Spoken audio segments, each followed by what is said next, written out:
दोबारा खड़ा करके सबकी लाइफ बचाने की कोशिश कर रहे हैं। उसकी झूठ बकवास सुन के ली जंगहाओ ने उसकी एक फिंगर तोड़ दी ताकि अब वो और बकवास न करे। इस दर्द से वो सच उगल पड़ा और कहने लगा कि अगर आज का मिशन फेल हुआ तो बेस से और लोग आ जाएंगे और फिर से ये सब रिपीट होगा। जब उन्होंने पूछा कि हानफेंग जैसे सुपर ह्यूमंस भी आएंगे क्या, तो अचानक उस सिपाही ने आंखें चुराकर ऐसा दिखाया जैसे उसे कुछ पता ही नहीं। उन्हें कंफर्म हो गया था कि जिस बेस से वो सिपाही आया था उनके पास वाकई सुपर ह्यूमंस हैं और अगर उन्होंने उन्हें दुश्मन बना लिया तो उनके लिए बहुत बड़ी मुसीबत बन जाएगी।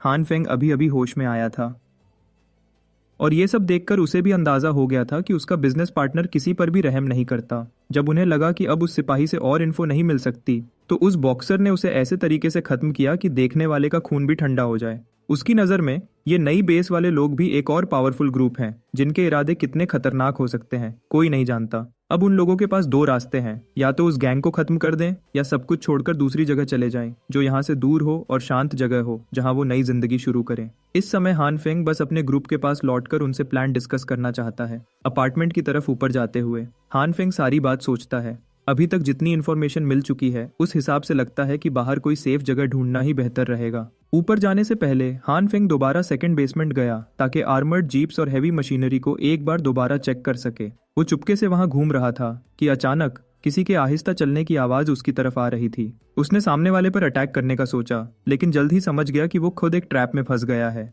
तभी एक जाना पहचाना इंसान उसके सामने आया और उसका पंच सीधा हानफेंग के सिर की तरफ था। हानफेंग ने अपना हाथ ऊपर किया और जल्दी से ग्रीन और पर्पल लाइट से हाथ को पहले जैसा स्ट्रॉन्ग कर लिया और उस सामने वाले का अटैक ब्लॉक कर लिया। उसे यकीन नहीं हुआ कि उसने ये सब इतनी आसानी से बिना सोचे समझे कर लिया। उसे सबसे ज्यादा हैरानी तब हुई जब हानफेंग को जरा भी दर्द फील नहीं हुआ। लगता है अब नई मूव्स अनलॉक हो चुकी हैं जो पहले कभी यूज नहीं की। वो इस अटैक के बदले एक और अटैक करने वाला था कि अचानक उन पर टॉर्च की रोशनी पड़ी और उसने देखा कि सामने से अटैक करने वाली लड़की नर्स जिन निकली। अगर वो टॉर्च न लगाता तो दोनों दोस्तों के बीच खतरनाक लड़ाई होने वाली थी। फिर सब थोड़ा शांत हुए। हानफेंग ने अपने दोस्तों को जो कुछ हुआ उसके बारे में बताया और साथ ये भी कहा कि अब उन्हें यहाँ से बाहर निकलने की प्लानिंग करनी होगी और कोई रास्ता ढूंढना होगा। ली का गुस्सा आसमान को पहुंच गया जब उसने ये सुना कि मिस्टर जांग हरामी कुछ सप्लाईज के बदले लोगों को बेच रहा है। पर नर्स जिन सिंपल सी थी। उसे लगा कि इंसान को दूसरे बेस भेजना गलत नहीं जहां जिंदा रहने के लिए ज्यादा सप्लाईज हैं। लेकिन ये एक बुरा आइडिया है क्योंकि अगर वाकई ऐसा कोई बेस होता तो मिस्टर जांग सबसे पहले खुद वहां चला जाता। ट्रेड करने के लिए मिलिट्री एस्कॉर्ट की क्या जरूरत थी? इसका मतलब दाल में कुछ तो जरूर काला है। अभी तक उनके सामने कुछ भी क्लियर नहीं है। सच कहें तो अभी तक डर के मारे किसी ने क्लियरली बताया भी नहीं कि बेस वाकई एग्जिस्ट करती है या नहीं। और तो और जैसा उस मरते हुए सिपाही ने बताया, जल्द ही बहुत सारे लोग इस बिल्डिंग पर हमला करने आने वाले हैं। फिलहाल उन्हें एक ट्रांसपोर्ट व्हीकल सिक्योर करना होगा। हो सकता है उन्हें जल्दी यहाँ से भागना पड़े। वहाँ हर तरफ हैवी ट्रक्स खड़े हैं। चूज करने के लिए उनके पास ऑप्शंस की कमी नहीं है, लेकिन बदकिस्मती से ज्यादा गाड़ियों के कीज उनके पास नहीं। तभी ली को आर्मर जीप्स के बीच खोज करता हुआ एक क्रेट मिला जो वेपन से भरा हुआ था। उसने सोचा कि वो ये सब उस छोटी शैतान के ब्लैक होल में सेव कर दे ताकि फ्यूचर में उनके काम आ सके। उन्होंने वो क्रेट उस पिघली हुई जीप से निकाला। पहली दफा हानफेंग ने देखा कि जब वो होश में नहीं होता तो कितनी तबाही मचा देता है। इसी बीच लड़कियां किसी और चीज में बिजी हो गईं। सेकंड बेसमेंट पार्किंग के एक कोने में एक बड़ा सा पर्दा लगा था जिससे कुछ छुपाया जा रहा था। नर्स जिन ने कसम खाई कि उसे उस पर्दे के पीछे से कुछ आवाज सुनाई दी थी। तभी डीमन किंग ने अपनी इन्वेंट्री से सबसे बड़ी फ्लैशलाइट निकाली। उसने वो तेज रोशनी आगे की और बाकी तीनों ने मिलकर पर्दा नीचे गिरा दिया। जब कवर हटा सबकी आंखें फटी की फटी रह गईं और सब हैरानगी में डूब गए। उनके सामने एक विशाल टनल था जो बर्फ के ढेर के नीचे से किसी अनजाने रास्ते तक जा रहा था। जिसने भी ये सुरंग खोदी है वो आम इंसान नहीं हो सकता। लगता है उस सिपाही ने उन्हें जितना बताया वो उनके प्लान का थोड़ा सा हिस्सा है। इस टनल को देखकर लग रहा है कि अब ये पूरी कॉलोनी बिल्कुल भी सेफ नहीं रही। ली इधर उधर नजर घुमा रहा था। उसने देखा कि कॉलोनी के ड्रेन पाइप्स भी बर्फ में जम चुके हैं। इससे पहले कि सब आगे बढ़ जाते, हानफेंग ने सबको रोक दिया और सबको टनल से वापस आने का कहा, क्योंकि इस मिशन के लिए तैयारी और प्लानिंग जरूरी है। उन्हें अभी के लिए वापस जाकर सब कुछ अच्छे से प्लान करना होगा।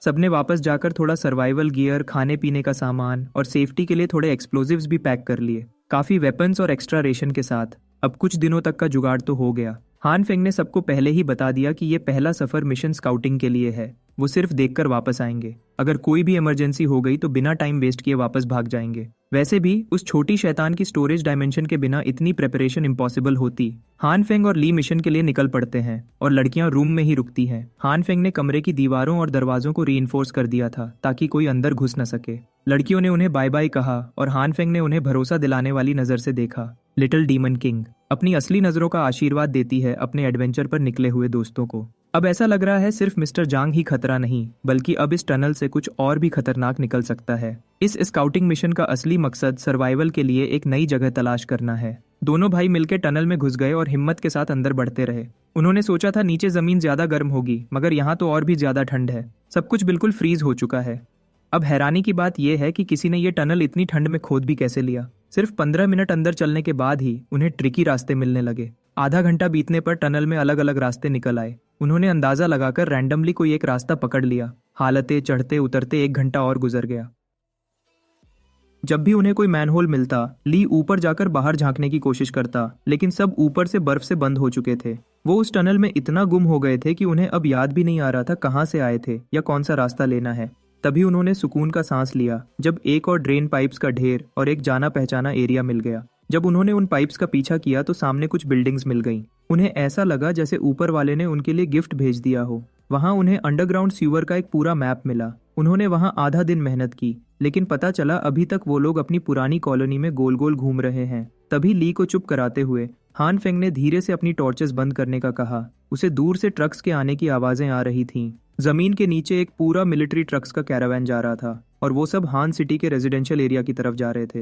हान फेंग और ली ने समय पर अपने आप को छुपा लिया, वरना वो पकड़े जाते। उन्होंने जो देखा उससे तो लग रहा था ये सब ट्रक्स स्पेशल फोर्सेस वालों के साथ ही लिंक्ड हैं। लगता है वो ये सीवेज सिस्टम यूज करके उनकी सोसाइटी से लोगों को छुपाकर अपने बेस तक ट्रांसफर कर रहे हैं। शायद वो सच में कोई बेस बना रहे हैं जिसके बारे में किसी को नहीं पता। तभी ली के जहन में एक जबरदस्त आइडिया आया। उसने ट्रक्स का पीछा करने का सोचा। मजे की बात यह थी कि उसे हान सिटी का सारा मैप पता था। 1 साल पहले हान सिटी की एक बुढ़िया सीवर में गिर गई थी और वो इंसान ली था जो उसे बचाने नीचे आया था। उसने कसम खाई कि अभी भी वो सारा मैप उसके दिमाग में फिट है। वो बार बार अपनी याददाश्त की तारीफ कर रहा था और अपनी इस जीनियस मेमोरी की वजह से ही उसने हाई स्कूल में टॉप किया था। जब वो उस जगह पहुंचे जिसका ली बार बार जिक्र कर रहा था, तो उन्होंने देखा कि वहां के मैनहोल का ढक्कन बर्फ से जम चुका था। शायद वो गलत लोकेशन पर आ गए थे, लेकिन तभी उन्होंने आगे वाला मैनहोल ट्राई करने का सोचा। ली ऊपर चढ़ा और पूरी ताकत लगाकर उस मैनहोल को धक्का दिया। उसने 3 दफा और कोशिश की, लेकिन हर दफा वो गलत मैनहोल खोल रहा था। आखिर जब वो चौथे और सबसे दूर वाले मैनहोल पर आया तो उसका लक काम कर गया। जैसे ही वो हल्का सा हिला तो ली की आंखों में खुशी के आंसू आ गए। खुशकिस्मती से वो लोग हान सिटी की एक बिल्डिंग के बेसमेंट पार्किंग में निकले। वैसे इस स्टोरी को पार्किंग लॉट से कुछ अजीब ही लगाव है। हान फेंग ने ली को सावधान रहने का कहा और साथ ही खामोश रहने का भी, क्योंकि वो अब अननोन टेरिटरी में हैं। दोनों नीचे झुककर धीरे धीरे पार्किंग लॉट के चक्कर काटने लगे और गाड़ियों का कवर लेते हुए आगे बढ़ते रहे। उस बेसमेंट पार्किंग में उन्हें कुछ फ्रीज हुई लाशें नजर आ गईं। ये सब उस लड़ाई की वजह से है जो गैंग्स के बीच हो रही थी। तभी उन्होंने देखा कि पीछे की दीवार पर कुछ लोग स्लेज हैमर से उसका कंक्रीट तोड़ रहे थे। वहां स्पेशल फोर्सेस के 2 सोल्जर्स उन पर नजर रखे हुए थे। दिखने में ऐसा लग रहा था जैसे वो दोनों अपनी ड्यूटी से खुश नहीं थे। उन्हें बस इस बेकार कॉलोनी और खराब खाने को गार्ड करने का ऑर्डर मिला था। यहाँ असॉल्ट स्क्वाड को भी फिजूल कामों में लगाया हुआ था। साफ साफ लग रहा था कि हान सिटी अब पूरी तरह मिलिट्री के कंट्रोल में आ चुका था। अचानक जमीन जोर से हिलने लगी। उन सिपाहियों ने चिल्लाकर उन मजदूरों को वहां से भागने का कहा, क्योंकि असल काम करने वाले दूसरी साइड से आ रहे हैं। जिस दीवार को वो इतने समय से तोड़ रहे थे वो अब एकदम से क्रैक होना शुरू हो गई। उन मजदूरों को कुछ समझ नहीं आ रहा था कि क्या हो रहा था। तभी एक पावरफुल ब्लास्ट ने उन्हें पत्थर के टुकड़ों के साथ दूर उछाल दिया। दूसरी साइड से एक सुपर ह्यूमन बेबी निकला अपने चमकते गंजे सिर के साथ, और उसकी आंखों में अजीब सी लाइट थी। वो इतना बड़ा था कि इंसान लगता ही नहीं था। उन्हें कंफर्म हो गया था कि इसी सुपर ह्यूमन ने चुपके से इतनी जल्दी सारी सुरंग खोद दी। जो भी हो, हान सिटी में रहना बेकार है। अगर दोनों पकड़े गए तो गेम ओवर है। नई टनल खोदकर वो बेबी अपने स्नैक्स मांग रहा था। सोल्जर ने कहा कि जब रास्ते साफ हो जाएंगे तो उसके स्नैक्स मिल जाएंगे। बेबी को ये बात जरा भी पसंद नहीं आई और गुस्से से उसकी गर्दन की नसें उभर गईं। उसने जमीन पर जोर से हाथ मारा और सारी जमीन फट गई। वो क्रैक्ड कंक्रीट सीधा उस जगह तक पहुंच गया जहां दोनों छुपे हुए थे। ये देखकर उन दोनों ने तय किया कि अब इसी समय उन्हें यहाँ से भाग लेना चाहिए। दोनों छुप छुप कर वापस निकलने लगे। उनकी पूरी कोशिश थी कि कोई नोटिस न कर ले। ली सब कुछ परफेक्टली कर रहा था, लेकिन उस तबाही की वजह से हवा में उड़ते डस्ट पार्टिकल्स उसके नाक में चले गए। वो ये सब कंट्रोल नहीं कर पाया और अचानक उसे जोर की छींक आ गई। ली की ऊंची छींक सुनकर हान फेंग की सांसें ही अटक गईं। उनका मास्टर प्लान एक पल में बिगड़ गया था। आवाज सुनते ही सिपाहियों ने फौरन देख लिया कि कुछ लोग मैनहोल की तरफ छुप छुप कर भाग रहे हैं। उन्होंने हान और ली को पकड़ने का तुरंत ऑर्डर दिया। अब दोनों एक्सपोज हो चुके थे। अब एक ही काम हो सकता है कि बस जितनी तेज भाग सकते हो भागो, क्योंकि जो हो गया उसके लिए दुखी होने का समय नहीं है। वो जायंट बेबी भी तेजी से भागता हुआ उनकी तरफ आ रहा था। ली और हान ने पहले भागना शुरू किया था, लेकिन वो मॉन्स्टर कुछ ही सेकंड में उनके पास पहुंच गया था। जब वो दोनों उस बेबी की अटैक रेंज में आए, उसने जमीन पर जोर से पंच मारा और पूरा सीवर का सिस्टम हिल गया और टूटने लग गया। सारा रास्ता पथरीला और खतरनाक हो गया था। अब उनके लिए दौड़ना मुश्किल हो गया था। उस बेबी से जान छुड़ाने का और कोई ऑप्शन नहीं बचा, तो हान फेंग ने ली को चीख कर बोला कि तू सीधा जा, मैं इसे रोकता हूँ। हान ने सोचा कि अपनी पावर्स को किसी दूसरे सुपर ह्यूमन के सामने टेस्ट करने का ये सही चांस है। हान फेंग ने पर्पल लाइट से टनल के टूटे फूटे फ्लोर को जेली बना दिया। जैसे ही जायंट बेबी आगे बढ़ा, उसके बूट जेली फ्लोर में धंसने लगे। उसने बाहर निकलने की कोशिश की, पर उसका वजन इतना ज्यादा था कि वो और ज्यादा फंस गया। अब उसे समझ आया कि हान फेंग भी सुपर ह्यूमन है, ऐसा इंसान जिसको जिंदा पकड़ना चाहिए। लेकिन हान ऐसा नहीं होने देगा, क्योंकि हान फेंग अब ग्रीन लाइट मिक्स करके फ्लोर को वापस सख्त बना रहा है। कुछ ही सेकंड्स में वो फ्लोर वापस हार्ड हो गया। अब जायंट बेबी फुल गुस्से में आ गया। उसका दिल कर रहा था कि जिसने उसे यहाँ फंसाया है वो उसे वहीं दबा दे। हान फेंग का पसीना छूट रहा था, क्योंकि दोनों पावर्स को मिलाकर भी जायंट बेबी इतने जोर से निकलने की कोशिश कर रहा था कि हान फेंग की मुश्किल बढ़ रही थी। ली भी भागते हुए समझ गया कि उसका छोटा भाई मुसीबत में फंस गया है। उसकी नजर जमीन पर बिखरी कुछ मेटल पाइप्स पर पड़ी और उसे एक नया आइडिया आया। लगातार पावर इस्तेमाल करते करते हान फेंग ने जायंट बेबी को वीक कर दिया था। अगर वो थोड़ी देर और ऐसे ही करता रहा तो वो उसे पूरी तरह फंसा लेगा। ये लड़ाई हान फेंग जीत सकता था, अगर ली की बेवकूफ़ी बीच में ना आती। ली ने अपना एस्केप प्लान छोड़ दिया, पाइप उठाई और फाइट में घुस गया। जायंट बेबी जमीन में फंसा हुआ था, तो ली ने उसके गंजे सिर पर जोर का पाइप मारा। लेकिन पूरा जोर लगाने के बाद भी उसे एक खरोंच भी नहीं आई। लेकिन वो मॉन्स्टर और भी ज्यादा भड़क गया। ये दूसरी दफा थी जब ली की गलती से हान फेंग का भागने का प्लान और ज्यादा खराब हो गया था।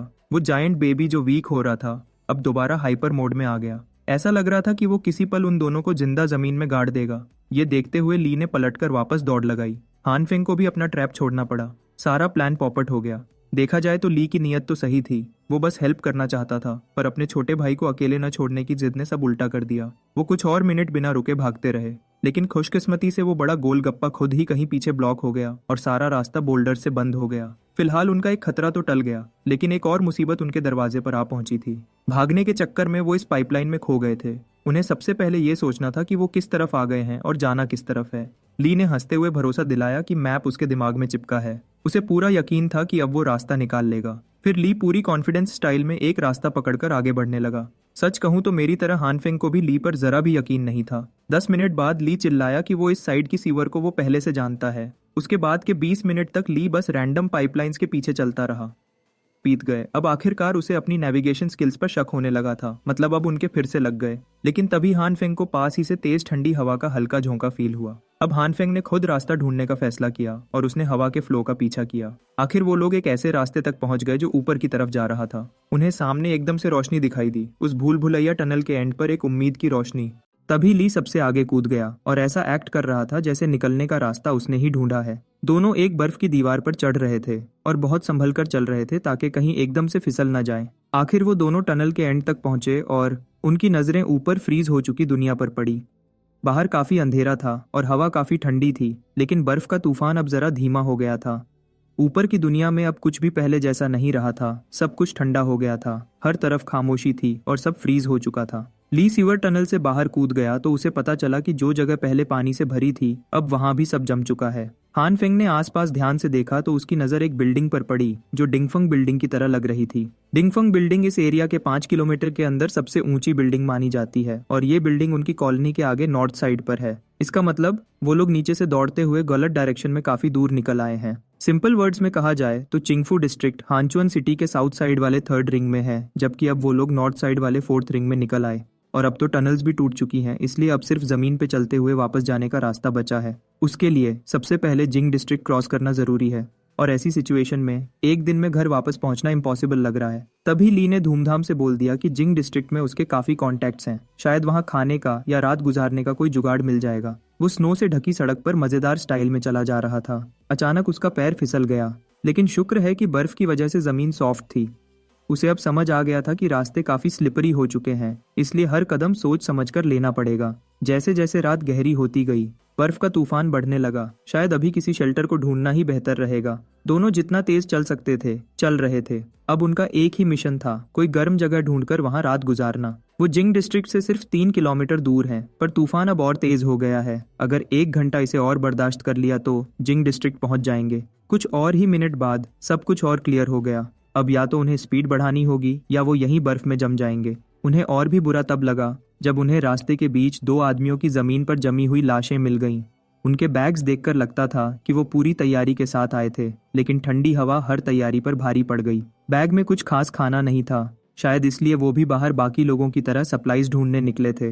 बर्फ का तूफान बढ़ता ही जा रहा था, इसलिए बेहतर रहेगा कि वो यहीं आसपास कहीं पे रात गुजार लें, फिर कल सुबह घर के लिए जा सकेंगे। उनका यहाँ किसी को मारने का इरादा नहीं था, वो बस यही चाहते थे कि उनका भी हाल इन दोनों जैसा न हो जाए जो चलते चलते जम गए। वो दोनों आखिरकार जिंग डिस्ट्रिक्ट पहुंच गए। जब स्नोस्टॉर्म अपने पीक पर था, उन्हें कुछ अजीब नजर आया। उस एरिया की कुछ विला पूरी तरह बर्फ के नीचे नहीं दबी थी। जब दोनों एक कैंपसाइट की तरफ बढ़ रहे थे तो उन्हें घने स्नोफॉल के उस पार किसी चीज का शैडो दिखा। ली ने कहा कि वो पहले आगे जाकर देखेगा कि आखिर कौन लोग हैं। हान फेंग ने ली को वार्न करने की कोशिश की, लेकिन ली ऑलरेडी चला गया था। लेकिन उसे 2 आदमियों ने पकड़ लिया। अब उसके सिर पर बंदूक लगी थी। उन्होंने ली को हॉस्टेज बना लिया और हान फेंग का सारा सामान चोरी कर लिया। हान फेंग ने धीरे से कमर से गन निकालने की कोशिश की, लेकिन सामने वाले गुंडे सीरियस लग रहे थे। उन्होंने उसे डराने के लिए एक वार्निंग शॉट चलाया और चिल्लाए कि अगर उन्होंने किसी तरह की शरारत की तो वो उन्हें जान से मार देंगे। फिर दोनों लुटेरे आपस में बहस करने लगे कि इन दोनों को जिंदा रखना सही रहेगा या नहीं।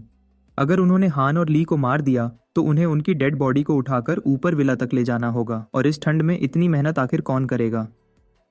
ये देखकर हान फेंग को मजबूरन अपना फायरआर्म सरेंडर करना पड़ा। बंदूक का मुंह उसके सिर से लग रहा था। अगर वो रेजिस्ट करता तो शायद एक गोली खाकर अपनी एबिलिटी से हील भी हो जाता, लेकिन ये करने से ली की मौत पक्की होती। तो वो बिना लड़ाई किए सरेंडर हो गया और वो दोनों उन्हें पकड़कर पहाड़ी पर ले गए। वो गुंडे ये सोचते हुए कुछ हो रहे थे कि कैसे उन्होंने 2 बंदूक वालों को पकड़ लिया है।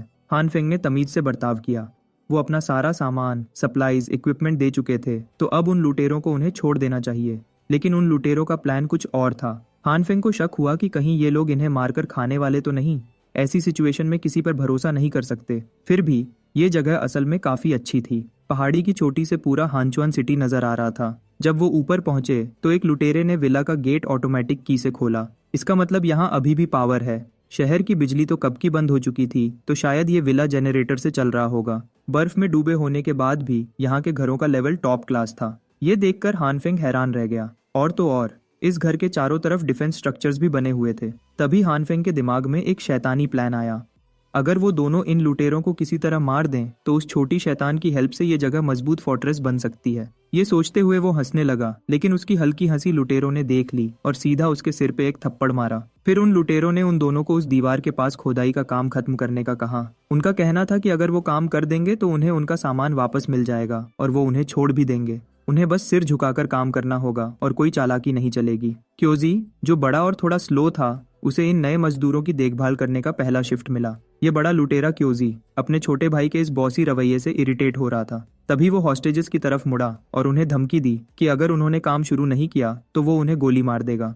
हान और ली ने उसे उनके हाथ खोलने का कहा ताकि काम आसानी से हो सके, लेकिन क्योजी चिल्लाया और कहा कि उन्हें हाथ बांधकर ही खोदना होगा। इसी तरह ली और हान फेंग को जो कहा गया उन्होंने वही किया। एक सुपर ह्यूमन और गैंगस्टर अब मजदूर बन गए थे। उन्हें शक था कि क्या पता ये लोग उन्हें छोड़ने का वादा निभाएंगे भी या नहीं। हान फेंग ने यार्ड में देखा तो सामने एक ट्रक के पास बर्फ का ढेर था। जब उसने ध्यान से देखा तो उस बर्फ के ढेर में बर्फ से जमी हुई पैर, बाजू और बाकी बॉडी पार्ट्स नजर आ रहे थे। ये सब अच्छा नहीं लग रहा था, कुछ तो गड़बड़ जरूर है। हान फेंग ने चुपके से ली को वो जमी हुई लाशें दिखाई। ये देखकर वो हार्डकोर गैंगस्टर एक पल के लिए बेहोश ही हो गया। उसे फाइनली समझ आया कि वो डेड बॉडीज देख रहा है। हो सकता है कि वो 2 लुटेरे ही इन लाशों के ढेर के जिम्मेदार हों। एक बात तो पक्की है, वो यहाँ बैठ के मौत का इंतजार नहीं कर सकते। हान फेंग ने जल्दी से प्लान बनाया और ली को डिटेल्स बताकर प्लान शुरू करने को कहा। उनका प्लान शुरू हुआ उन दोनों के आपसी झगड़े से। वो दोनों एक दूसरे को गालियां देने लगे। वो ऐसे एक्टिंग कर रहे थे जैसे खोदाई के मामले पे लड़ाई हो रही है, ताकि उनका काम स्लो हो जाए। कियोसी ने जब इस झगड़े को नोटिस किया और अपनी गन निकालकर उन दोनों पर एम करते हुए कहा कि बस करो और काम पे ध्यान दो।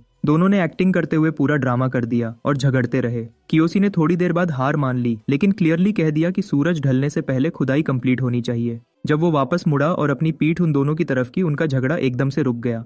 कियोसी अपनी पोस्ट की तरफ वापस जा रहा था। उसे पता ही नहीं था कि एक शवल उसके सिर के बिल्कुल पीछे है। उसके सिर पे जोर का शवल लगा और वो मोटा लुटेरा गिर गया। और हान फेंग और ली ने अपने वेपन्स वापस ले लिए। विला के अंदर छोटा चोर एक डर्टी मैगजीन के साथ मजे में बैठा था। वो पेजेस देखकर ऐसे बहक गया था जैसे उसकी दुनिया में अब कोई उसे रोकने वाला नहीं। लेकिन पहले ही कि वो अपना जिप खोलता, एक तेज लाइट उसके चेहरे पे पड़ी। जैसे ही उसने ऊपर देखा तो एक गन का मजल उसके बिल्कुल सामने था। हान फेंग और ब्रदर ली ने उसके सामने हैंडकफ्स घुमाकर उसका मजाक उड़ाया। कुछ ही घंटों में पूरा गेम पलट गया था। जो पहले उन पे ऑर्डर चला रहे थे अब वो खुद कैप्टिव बन चुके थे। उनका कहना था कि वो बस डेट कलेक्टर्स हैं जो विला में अपोकलिप्स आने से पहले आए थे। वो कस्में खा रहे थे कि विला के बाहर लाशों का उनसे कोई लेना देना नहीं। वो क्रिमिनल्स होंगे लेकिन मर्डरर्स नहीं। हान फेंग ने अपनी गन होल्स्टर में वापस रख ली क्योंकि उसे उनकी बात पे यकीन हो गया था। उसका कहना था कि ये दोनों वैसे बुरे नहीं हैं, इसलिए उन्हें छोड़ दिया जा सकता है। लेकिन ली को उनकी स्टोरी पे जरा भी भरोसा नहीं था। उसका मानना था कि इन जैसे लोगों को छोड़ना खतरनाक हो सकता है। लेकिन हान फेंग ने उनको आजाद करने का वादा किया था, लेकिन बस एक छोटी सी कंडीशन के साथ। पनिशमेंट के तौर पे कियोसी और उसका साथी जो गनर था उन्हें बर्फ भरे ठंडे इलाके में सिर्फ अंडरवेयर में छोड़ दिया गया। अब बस उस टाइम का वेट था जब वो ठंड में जम जाएंगे। उनका ये साइड क्वेस्ट खत्म होने के बाद अब घर लौटने की तैयारी करने का टाइम था। दिन की शुरुआत बस टनल्स को स्काउट करने से हुई थी, लेकिन कुछ अनएक्सपेक्टेड गलतियों के चलते वो अपने मिशन और होम बेस दोनों से काफी दूर निकल आए थे। हान फेंग बस दुआ कर रहा था कि उनके दोस्त कॉलोनी में सेफ हों। और जब दोस्तों की बात चल ही रही है तो ली जंगहाओ, नर्स जिन और छोटी डीमन किंग अभी भी रीइंफोर्स्ड रूम के अंदर हैं। वो अब तक हान फेंग और ब्रदर ली के वापस आने का वेट कर रहे हैं। ली जंगहाओ ने क्लियरली कहा कि उन दोनों के लिए फिक्र करने से बेहतर है कि वो अपनी सिचुएशन पे ध्यान दें। दोनों के जाने के कुछ घंटे बाद एक पूरी आर्मी टनल से बाहर निकली। उनमें एक बेबी फेस्ड जायंट भी था जो अर्थ एलिमेंट को कंट्रोल कर सकता था। मिस्टर जांग ने उस आर्मी का वेलकम किया। इतने पावरफुल दोस्तों के आने से अब पूरा डिस्ट्रिक्ट अब मिस्टर जांग के कंट्रोल में आ गया था। अब नेचुरली ली जंगहाओ का ग्रुप उनका सबसे बड़ा दुश्मन बन गया था और इस समय मिस्टर जांग ली को ढूंढने के लिए पूरी बिल्डिंग को छान रहा था। ली जंगहाओ उन लोगों की बेवकूफी पे हॉ ऑब्टेन सिस्टम हंस रहा था, क्योंकि जिस आर्मी को मिस्टर जांग दोस्त समझ रहा था उस आर्मी ने ये जगह बचाने के लिए नहीं बल्कि बेचने के लिए चूज की है। जब तक ये बात लोग समझेंगे तब तक सब कुछ खत्म हो चुका होगा। छोटी डीमन किंग ने पहली बार नॉर्मल इंसान की तरह बात की। उसका मानना था कि लोग सिर्फ सरवाइव करने के लिए किसी भी गैंग के नीचे आने को तैयार होते हैं। इंसान असल में सिंपल क्रीचर्स होते हैं। ये कहकर वो सो गई और नर्स जिन ने उस पर एक कंबल डाल दिया। सिर्फ जिंदा रहने के लिए किसी अथॉरिटी को एक्सेप्ट करना, ये बात ली जंगहाओ को उसके पुराने वक्त याद दिलाने लगी। वो अपने टाइम का अनबीटेबल बॉक्सर था, एक चैंपियन जिसे लोग सिर आंखों पे बिठाते थे।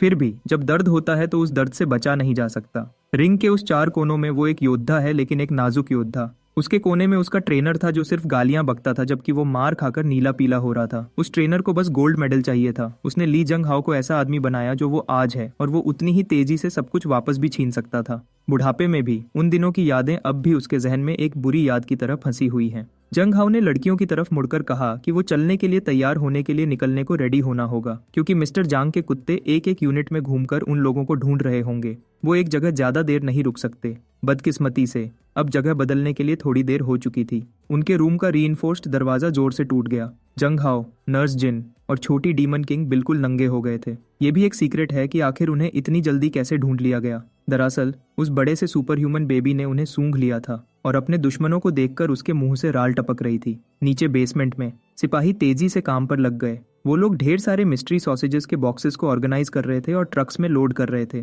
तभी उस गैंग के बॉस को रिपोर्ट मिली। टोटल में वो 97 रेफ्यूजीज और 126 फूड सप्लाईज के बॉक्सेस ले जा रहे थे। इतने सारी चीजों और लोगों को वापस बेस तक ले जाना कोई बड़ी बात नहीं होनी चाहिए। निशान वाले ग्रुप का कैप्टन अपना सिगार पी रहा था। फिर उसने मिस्टर जांग से पूछा कि उन 3 स्पेशल सोल्जर्स का क्या हुआ जो उसने एडवांस पार्टी के रूप में भेजे थे। मिस्टर जांग ने डरते हुए बताया कि वो सोल्जर्स हान फेंग नाम के आदमी ने मार दिए हैं और खुद को बेकसूर प्रूव करने लग गया। ये सुनकर कि उसके लड़के मारे गए, निशान वाले कैप्टन का गुस्सा एकदम बढ़ गया। मिस्टर जांग ने उसे समझाया कि हान फेंग एक सुपर ह्यूमन है। उसकी टीम ने भी ये बात अपनी आंखों से देखी है कि वो कोई रोशनी वाली पावर यूज करता है। अपनी लॉयल्टी दिखाने के लिए मिस्टर जांग ने बताया कि उसने मिस्टर रेमिट के साथ मिलकर वो सॉसेजेस बनाने का गंदा काम किया था। लेकिन इससे पहले कि वो कुछ ऐसा बोल दे जो नहीं बोलना चाहिए, कैप्टन स्कार ने उसे चुप कर दिया। मिस्टर जांग अपनी लॉयल्टी प्रूव करने के लिए बेचैन था क्योंकि उसे अपनी जान की चिंता हो रही थी। कैप्टन स्कार असल में उसके काम से बहुत खुश था। उसने इतना कुछ किया कि उन्होंने उसे अपना बंदा मान लिया और कैप्टन स्कार बिना वजह अपने बंदों को हाथ नहीं लगाता। अभी के लिए वो किसी को हान फेंग नाम के इस बंदे को ढूंढने के लिए भेजेगा ताकि उससे इस बारे में पूछ सके, क्योंकि उसे झूठ बोलने वाले बिल्कुल पसंद नहीं। उसने जो सुपर ह्यूमन को ढूंढने के लिए भेजा वो कोई और नहीं बल्कि वही बड़ा बेबी था। दरवाजा तोड़ने के बाद उस जंगली जानवर जैसे आदमी ने पूछा कि क्या हान फेंग यहाँ है। ली जंग हाओ ने छोटी डीमन किंग को पकड़ लिया और नर्स जिन को अपने जिस्म से ढक लिया। जो कोई भी हानफेंग की पावर से रीइंफोर्स किए गए दरवाजे को तोड़ सकता है, वो उस जितना ही पावरफुल है। और चिंता वाली बात तो ये है कि ली जंग हाओ का दिल उसे यहाँ से भागने का कह रहा था। सामने खड़े इस बड़े बेबी से एक जंगली जानवर जैसी बदबू आ रही थी। उसके सालों के लड़ाई के एक्सपीरियंस से उसे समझ आ रहा था कि इसके साथ लड़ने का कोई फायदा नहीं, क्योंकि वो इससे नहीं जीत सकता। उन्हें इस कमरे से जल्दी से निकलना होगा। बूढ़े ने अपनी कोहनी से खिड़की तोड़ने की कोशिश की, लेकिन उसकी हड्डी ही टूटने वाली थी, क्योंकि वो शीशा भी हानफेंग ने अपनी पावर से रीइंफोर्स किया था। जब उन्हें यहाँ से भाग निकलने का रास्ता नहीं मिला तो जंग हाओ ने कहा कि वो उस बेबी से फाइट करके उसे डिस्ट्रैक्ट करेगा। इतने में वो यहाँ से भाग जाए। बात बिगड़ने से पहले नर्स जिन शांति से उस बड़े बेबी के पास गई और कहा कि वो किसी हान फुंग नाम के बंदे को नहीं जानते, शायद उन्हें कोई गलतफहमी हो गई है। हैरानी की बात यह है कि वो जंगली जानवर उसके मासूम चेहरे पर यकीन कर गया और हंगामा करने के लिए माफी भी मांगी। नर्स जिन ने राहत की सांस ली, जबकि ली जंग हाओ एकदम दंग रह गया। बाहर निकलते समय बड़े बेबी ने यूनिट नंबर दोबारा चेक किया जो बाहर लगा था, नंबर 1804। वो सही फ्लोर पर ही था और उसी रूम में आया था जिसका कहा गया था। उसे लगा कि उस लड़की ने तो उसके मुंह पर झूठ बोला है। तभी बड़े बेबी ने अपने हाथों को जमीन पर जोर से मारा और पूरा फ्लोर कांपने और हिलने लगा। ली जुंग हाओ ने खिड़की को पकड़ा और देखा कि वो स्लाइड करके खुल सकती है। उसने जल्दी से दोनों लड़कियों को पकड़ा और उन्हें उठाकर बाहर फेंक दिया, खुद गिरने से पहले। नर्स जिन ने देखा कि वो जंगली जानवर ली जुंग हाओ को कुचलने ही वाला था। अगर बड़े बेबी को किसी चीज से नफरत है तो वो है झूठ बोलने वाले लोग। 18वीं मंजिल से दोनों लड़कियां बर्फीली जमीन पर तेजी से गिर रही थीं। जब ये सब हंगामा हो रहा था, हानफेंग और ली ने घर वापस जाने का एक मजेदार तरीका ढूंढ लिया था, और वो था स्नोबोर्ड्स, यानी बर्फ पर फिसलने वाली तख्ती। ली की हर गलती जो उन्होंने निकलने के बाद की थी, इस शानदार स्नोबोर्डिंग आइडिया की वजह से माफ कर दी गई थी। वो खुद को रोक नहीं पाया और बताने लगा कि कैसे वो पहले स्की और स्नोबोर्डिंग रिजॉर्ट्स में क्लाइंट्स के साथ $1 मिलियन की डील करता था। उन स्नोबोर्ड्स ने शिंगफू डिस्ट्रिक्ट तक का सफर तेज, मजेदार और आसान बना दिया। आखिरकार वो उस बिल्डिंग के बाहर पहुंचे और अब एक खिड़की ढूंढ रहे थे जिससे चुपके से अंदर घुस सके। उसी समय 18वीं मंजिल पे हंगामा हो रहा था और लड़कियां गिर रही थीं। रिलैक्स करते हुए छोटी डीमन किंग ने हवा में अपना स्टोरेज खोला और हर सॉफ्ट चीज जो उसके पास थी वो नीचे फेंक दी। जहां वो गिरने वाली थी वहां 20 फुट बर्फ थी और उस ढेर पर गिरने से एक जोर का धमाका हुआ। वो हान और ली के ऊपर ही गिरते गिरते बची, लेकिन खुशकिस्मती से बर्फ में बिछे मैट्स उन्हें चोट से बचाने के लिए काफी थे। हान फेंग उस ढेर में कूदा जो उन्होंने बनाया था और लड़कियों को उठाने में हेल्प की। वो ये समझ नहीं पा रहा था कि ये सब क्या हो रहा है। नर्स जिन ने बताया कि कैसे एक सुपर ह्यूमन उनके रीइंफोर्स्ड रूम में घुस आया और हान फेंग के बारे में पूछ रहा था। अगर उस बड़े बेबी की बात करें तो उसमें जरा भी सब्र नहीं। लगता है वो सीढ़ियों से उतरने वालों में से नहीं। वो पूरे गुस्से के साथ दौड़ रहा था। नर्स जिन ने हान फेंग और उसके पार्टनर को बर्फ के गड्ढे से खींच लिया। उस मॉन्स्टर को इस बात से गुस्सा आता था जब कोई उसे बुरा मॉन्स्टर कहता था। वो अपने आप को एक अच्छा बेबी समझता था। जब हानफेंग ने सोचा कि वो उस टनल के मॉन्स्टर से बच गया था, तो तभी उसका सामना उसी बड़े बेबी से जमीन पर हो गया। अपनी हद से ज्यादा जोर लगाकर नर्स जिन ने चिल्लाकर उन सबसे कहा कि उन्हें अब खुद दौड़ने की कोशिश करनी होगी। जब यह ग्रुप दौड़ रहा था, सबने हानफेंग की तरफ देखा कि वो कोई जल्दी का प्लान बताए ताकि वो जल्दी इस जंगली जानवर से पीछा छुड़ाकर दूर भाग सकें। ऐसा लग रहा था जैसे बहुत जल्दी उनके साथ कुछ बुरा होने वाला है। वो बड़ा बेबी भूखा था और उसे इंसानी गोश्त का स्वाद चाहिए था। आखिरकार हानफेंग के दिमाग में एक आइडिया आया। उसने दौड़ना बंद किया और तीनों से आगे बढ़ने को कहा और अपनी जेब में कुछ ढूंढने लगा। उसने एक थैला निकाला और बेसबॉल थ्रो की तरह पहले जोर से घुमाया और साथ ही अपनी ग्रीन पावर को एक्टिवेट कर लिया। उसने वो थैला बड़े बेबी के लिए फेंका ताकि वो उसे खा ले।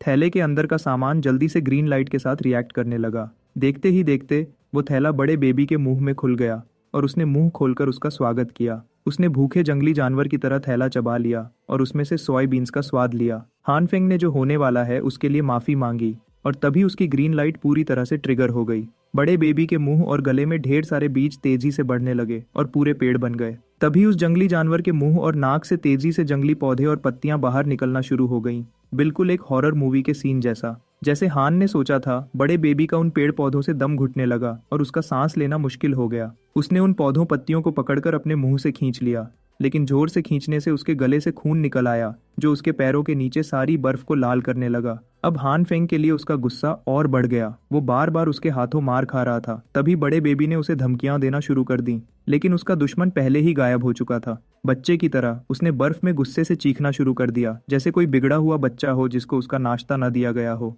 आखिरकार वो स्पेशल फोर्सेस वाले बेसमेंट से निकलकर लाइन में खड़े हुए और पूरे एरिया में लॉकडाउन कर दिया। कैप्टन स्कार ने अपने आदमियों को एक छोटी सी स्पीच दी। इस ठंडी दुनिया में जहाँ छुपने की कोई जगह नहीं, उन्हें कुछ चूहों को ढूंढ निकालना चाहिए। वो दुख के साथ अपने जख्मी स्टूडेंट के पास गया। उस बड़े बेबी ने बताया कि बाहर क्या हुआ और कैसे वो बीन्स उसके मुंह में एकदम से बढ़ गए। कैप्टन स्कार का हानफेंग में इंटरेस्ट और बढ़ गया।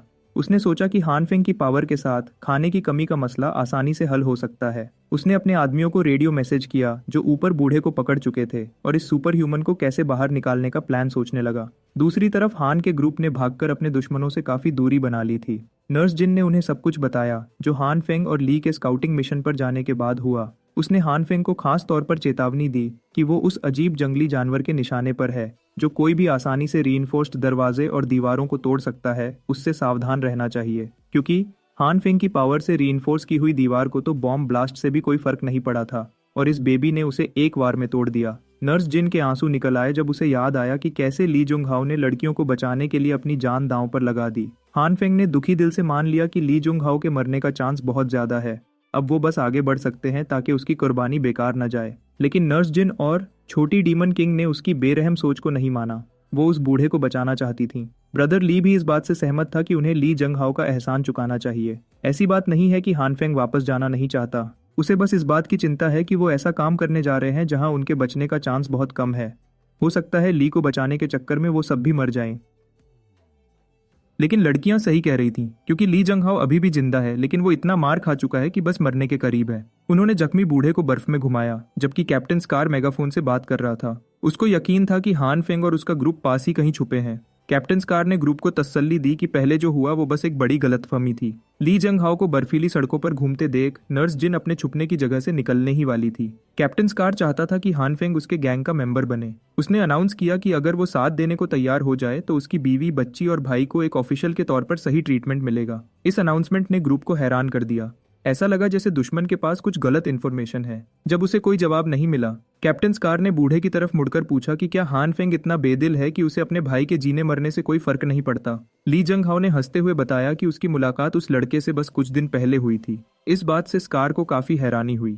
कैप्टन स्कार को यकीन नहीं हुआ कि ये बूढ़ा ऐसी लड़कियों के लिए अपनी जान खतरे में डाल रहा है जिनको वो शायद जानता भी नहीं है। जंग हाओ ने बताया कि हानफेंग भी उन लड़कियों से बस कुछ दिन पहले ही मिला था। वो उसकी बीवी और बेटी नहीं है। कैप्टन स्कार को यकीन नहीं हुआ कि वो गलत इन्फॉर्मेशन पर एक्शन ले रहा था, इसलिए उसने अपनी स्ट्रैटेजी बदल दी। उसने हानफेंग को समझाने की कोशिश की कि वो अनजान लोगों के लिए अपनी जान क्यों खतरे में डाल रहा है। अगर उसे लड़कियां चाहिए तो वो बेस कैंप से जितनी चाहे चुनकर ला सकता है। एक पल के लिए हानफेंग उस गोल्डन चांस पर कूदने ही वाला था। तभी ली और नर्स जिन को उसे शांत करना पड़ा क्योंकि उन लोगों पर ट्रस्ट नहीं किया जा सकता। तो छोटी डीमन किंग ने आगे बढ़कर अंकल जुंग हाओ को बचाने का प्लान बताया। नीचे सड़क पर कैप्टन स्कार बूढ़े के टूटे हुए हाथ पर पैर रखकर उसे और इन्फॉर्मेशन देने के लिए टॉर्चर कर रहा था। लेकिन यह सब काफी मुश्किल था क्योंकि जंग हाओ एक सख्त जान का आदमी था, बिल्कुल एक कमांडो की तरह। जवाब देने के बजाय वो उसके बारे में सवाल पूछने की कोशिश कर रहा था। कैप्टन स्कार ने वही घिसी पिटी बातें दोहराई जो सब बताते रहे हैं कि उनका कैंप लोगों को बचा रहा है, एक ऐसा नेक मिशन जो आम लोग नहीं समझ सकते। ये सुनते ही जंग हाओ हंस दिया।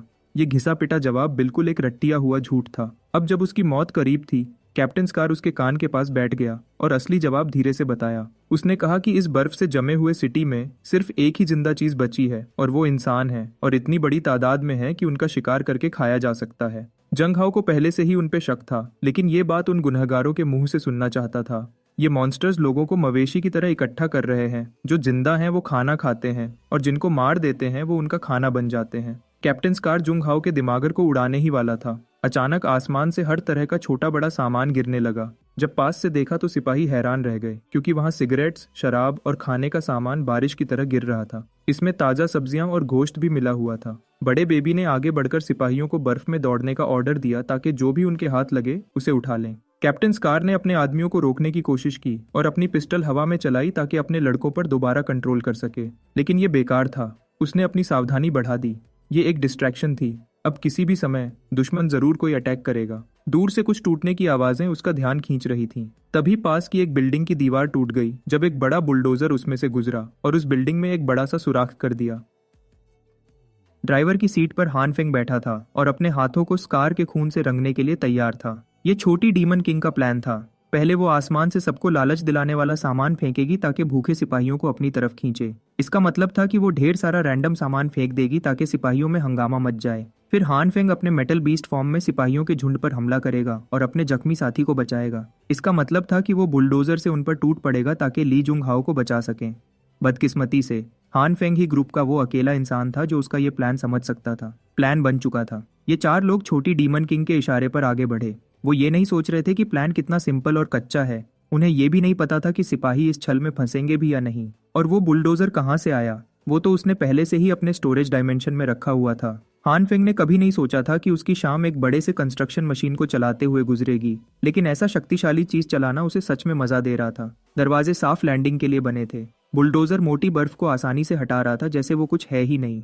हान फेंग ने उसे तेजी से सिपाहियों की तरफ मोड़ लिया और बुलडोजर के आगे वाले ब्लेड से उन्हें साफ किया। सिपाही लूट का सामान उठाने में इतने बिजी थे कि उन्हें इस बात की परवाह ही नहीं थी कि वो बुलडोजर के नीचे आ रहे हैं। कैप्टन स्कार ने अपने बड़े बेबी की तरफ देखा। वही अकेला इंसान था जो इस बुलडोजर को रोक सकता था। अपने ऑर्डर के मुताबिक वो सुपर ह्यूमन बेबी तेजी से बुलडोजर के सामने कूद गया, ये सोचते हुए कि उससे ज्यादा ताकतवर कोई नहीं। सामने आते ही वो बड़ा बेबी बुलडोजर के खिलाफ जोर लगाने लगा। हानफेंग को पता था कि बड़ा बेबी कितना पावरफुल है, लेकिन एक हैवी ड्यूटी मशीन के साथ पावर का मुकाबला करना बिल्कुल पागलपन था। आगे वाले ब्लेड का यूज करते हुए उसने सुपर ह्यूमन को एक झटके में हवा में उल्टा करके फेंक दिया। ढेर सारे चक्कर खाकर उसका सिर बर्फ में जा धंसा। कैप्टन स्कार ने हानफेंग से चिल्लाकर उसे रुकने का कहा, वरना वो ली जंग हाओ का सिर उड़ा देगा। बुलडोजर के कैबिन के अंदर हानफेंग को बाहर की कोई आवाज सुनाई नहीं दे रही थी, इसलिए वो वैसे ही आगे बढ़ा और कैप्टन स्कार की खाली धमकियों से बिल्कुल नहीं डरा। ये एक गेम था और कैप्टन स्कार इसमें हार गया था। वो बुलडोजर के रास्ते से कूदकर हट गया और साथ ही हानफेंग की बेरहमी की तारीफ करने लगा। वो उस बूढ़े को उठाकर यहाँ से निकालने की प्लानिंग कर रहा था। वो खुद को बचाने में कामयाब रहा। अब अगला प्लान यहाँ से भाग निकलने का था। कैबिन के अंदर से हानफेंग ने अपनी पर्पल लाइट का यूज किया ताकि जुंग हाओ जहाँ लेटा था वहाँ का सरफेस नरम हो जाए और उसे कुछ भी न हो। उस बॉक्सर को सेव करने के बाद वो तेजी से पास की एक और दूसरी बिल्डिंग की तरफ बढ़े। हानफेंग ने बाकियों को इशारा किया और उन्होंने उठाया। ली, नर्स जिन और छोटी शैतान ने बिल्डिंग की एक खिड़की तोड़ी और बुलडोजर की छत पर चढ़ गए। जब वो वहां से दूर जाने लगे तो सिपाही आखिरकार होश में आए, अपनी बंदूकें उठाईं और उस बुलडोजर पर गोली बरसा दी। वो जल्दी से अपनी आर्मर्ड जीप्स और ट्रक्स में चढ़ गए और उस ग्रुप का पीछा करने लगे जिसने इतने झक्कास प्लान से उन्हें धोखा दिया। वो बदले लेने के लिए गोली चला रहे थे, लेकिन उनका निशाना काफी खराब था। कैप्टन स्कार अपने ड्राइवर के कानों में चीखते हुए उसे तेज चलाने का कह रहा था। बदकिस्मती से सड़कों पर जमी बर्फ इतनी मोटी हो चुकी थी कि उनके टायर्स ग्रिप खो रहे थे और तेज चलाना इम्पॉसिबल था। उनका मुकाबला एक ऐसे बड़े बुलडोजर से था जो किसी भी रुकावट को आसानी से हटा सकता था। उस तक पहुंचना मुश्किल था। उनके कैंप में भी ऐसे कुछ ही ट्रक्स थे। असल में देखा जाए तो ये बुलडोजर उनके बेस से ही आया था। ये वही बुलडोजर था जो एडवांस पार्टी ने यूज किया था। इस बात ने कैप्टन को और भी गुस्सा दिला दिया। चाहे वो जितनी भी कोशिश कर लें, वो उस बुलडोजर जैसी ग्रिप नहीं पा सकते। उनकी एक जीप पलट गई और सड़क पर हंगामा मचा दिया, जिससे बाकी गाड़ियां भी रुक गईं और उन्हें अपने दुश्मनों का चेस बंद करना पड़ा। कैप्टन की गाड़ी के करीब एक गैस कंटेनर उनके विंडशील्ड पर आकर लगा, जिससे गाड़ी के फटने का खतरा बढ़ गया। आगे देखने पर उन्हें सड़क पर ढेर सारा सामान और कचरा पड़ा दिखा जो उनके रास्ते को रोक रहा था। छोटी डीमन किंग ने एक बार फिर सबको बचाने के लिए कदम बढ़ाया और सड़क पर और रैंडम चीजें फेंक दी। इस बार दुश्मनों को रोकने के लिए वो बुलडोजर की छत पर खड़ी थी और अपने इस मिशन के काम करने की वजह से काफी खुशी थी। वो अपनी पावर से दुश्मनों को ढेर कर रही थी। सच में वो बहुत कूल लग रही थी, जब तक ठंड की वजह से उसे छोटी सी छींक नहीं आई। हानफेंग ने और कुछ घंटों तक गाड़ी चलाई, ये कंफर्म करते हुए कि कोई उनका पीछा न कर सके। बाकी ग्रुप के लोग कब के हानफेंग के साथ कैबिन में घुस चुके थे। अब वहाँ काफी भीड़ थी। ली ड्राइवर की सीट लेना चाहता था, जबकि बूढ़ा पीछे ठंड में कांप रहा था। उनका अगला स्टॉप था वो हिलसाइड विला जो हानफेंग और ली ने ढूंढा था और उन लुटेरों से साफ किया था। ये एक अच्छी जगह थी जहां वो कैंप कर सकते थे। सब उनके इस प्लान से सहमत थे, लेकिन बुलडोजर अब लड़खड़ा रहा था। उसके मीटर पर वार्निंग ब्लिंक कर रही थी और लगता था कि उनका फ्यूल खत्म हो गया है। शुक्र है उनके पास छोटी डीमन किंग का स्टोरेज डायमेंशन था, तो हानफेंग ने उससे कुछ ऑयल निकालने को कहा। उस पागल लड़की ने अपना डायमेंशन खोला और ढेर सारी कुकिंग ऑयल की बॉटल्स निकाल दी। कम से कम ये बेबी ऑयल तो नहीं था, तो उसके हिसाब से वो उसे यूज कर सकते थे। उसी समय बुलडोजर का इंजन बंद हो गया। कैबिन कुकिंग ऑयल की बॉटल से भर गया था और हानफेंग को सिर दर्द होने लग गया था। उसने उस छोटी शैतान की गलतफहमी दूर की और उससे वो पहले से तैयार किया हुआ फ्यूल निकालने का कहा। छोटी डीमन किंग ने 1 मिनट तक अपने स्टोरेज डायमेंशन में उसे ढूंढती रही और हर पल शर्मिंदा होती रही। थोड़ी देर बाद पता चला कि उसने गलती से फ्यूल कैनिस्टर्स को फ्रिज, सोफास और दूसरी चीजों के साथ उस ढेर में डाल दिया था जो उसने सड़क रोकने के लिए फेंका था। और तो और जनरेटर भी उसमें शामिल थे।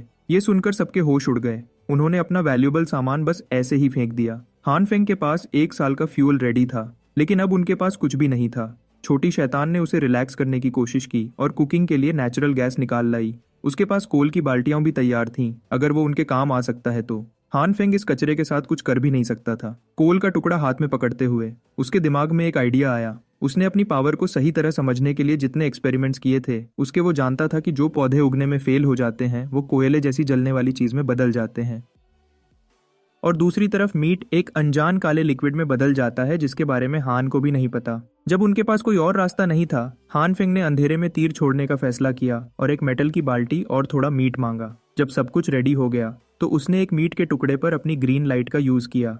मीट को सही तरह से इवॉल्व करना मुश्किल है, लेकिन जानबूझकर फेल करना कहीं ज्यादा आसान था, और उस एक ही मीट के टुकड़े ने बाल्टी भर दी। वो आधी बाल्टी उस सीक्रेट लिक्विड से भर गई। सब लोग उस चिपचिपी चीज की बदबू से पीछे हट गए, लेकिन हान फेंग को इसकी आदत हो चुकी थी। उसने अपने कोट से एक लाइटर निकाला और उस लिक्विड को आग लगा दी। जैसे उसने सोचा था, वो चीज बहुत जल्दी जलने लगी थी। वो अपने आप से खुश था, लेकिन ली जुंग हाओ को शक था, क्या वो सच में इस चीज को फ्यूल की जगह यूज कर सकते हैं। लेकिन वो बुलडोजर छोड़कर सख्त बर्फीली तूफान में पैदल नहीं चलना चाहते, इसलिए उनके पास इसे ट्राई करने के सिवा कोई चारा नहीं था। ये सोचते हुए हान फेंग ने और कुछ बाल्टियां बनाई। वो बार बार मीट को खराब करके लिक्विड बना रहा था। फिर उसने इग्निशन की घुमाई और ये बड़ी मशीन अचानक चल पड़ी। सबने मान लिया कि हान फेंग सच में एक अकेला सर्वाइवल का मास्टर था। उनका सफर फिर से शुरू हो गया। वो ठंडी और अंधेरी रात में बर्फ को काटते हुए आगे जाते रहे। सफर के आधे रास्ते में छोटी शैतान ने सबको स्नैक्स ऑफर करने शुरू किए। उसने एक पूरा रैक भर के तरह तरह के स्नैक्स निकाले, जिसमें से सब अपनी पसंद की चीजें चूज कर सकते थे।